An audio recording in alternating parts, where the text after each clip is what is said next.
Hey, what's up, everybody? This week's lesson is all about oppression. And the worst thing about oppression, y'all, is that many times it's not even external oppression. It's not even stuff that's coming from the outside or from other people groups. Many times that oppression comes from even within your own people group, y'all. It's crazy. But Pastor Kevin, man, is going to take us into our lesson today and share with us a little bit about what was going on during Nehemiah's time. So, Pastor Kevin, man, the time is yours.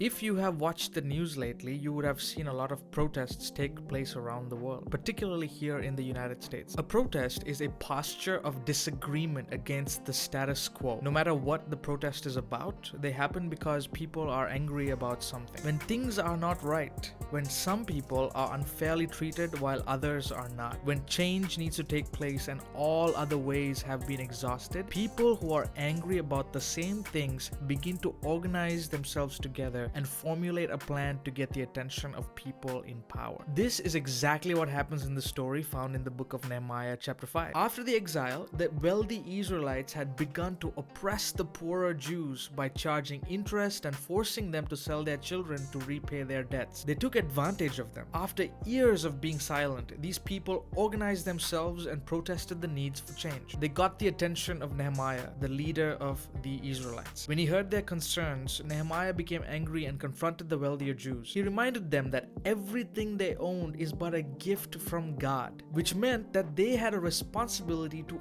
also consider the poor and the oppressed in their own community. They eventually repented of their ways and stopped mistreating their own people. This story is a reminder to followers of God today that everything we own is a gift from God. The property we own, the money we earn, and even the luxuries we can afford are all blessings from our Father in heaven who has entrusted them to us. Now, this does not mean that we put ourselves in debt to help others, but that as followers of God, who literally gave himself for us, we have the responsibility to not take advantage of others, but to contribute to their well-being as much as we are able. But this story also reminds us of something called righteous anger. It is the feeling we feel when we see injustice and oppression taking place in our world. The story of Nehemiah reminds us that on this side of heaven, there will always be people who have different life experiences than us. And when we encounter them, we will do well to do what the prophet Micah asks the children of God to do: to act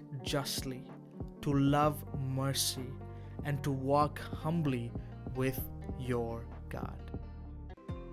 Thanks, Pastor Kevin. Listen, that lesson is extremely powerful.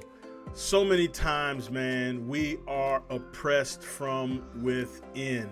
And let me tell you the problem, y'all. At the end of the day, it's a sin problem.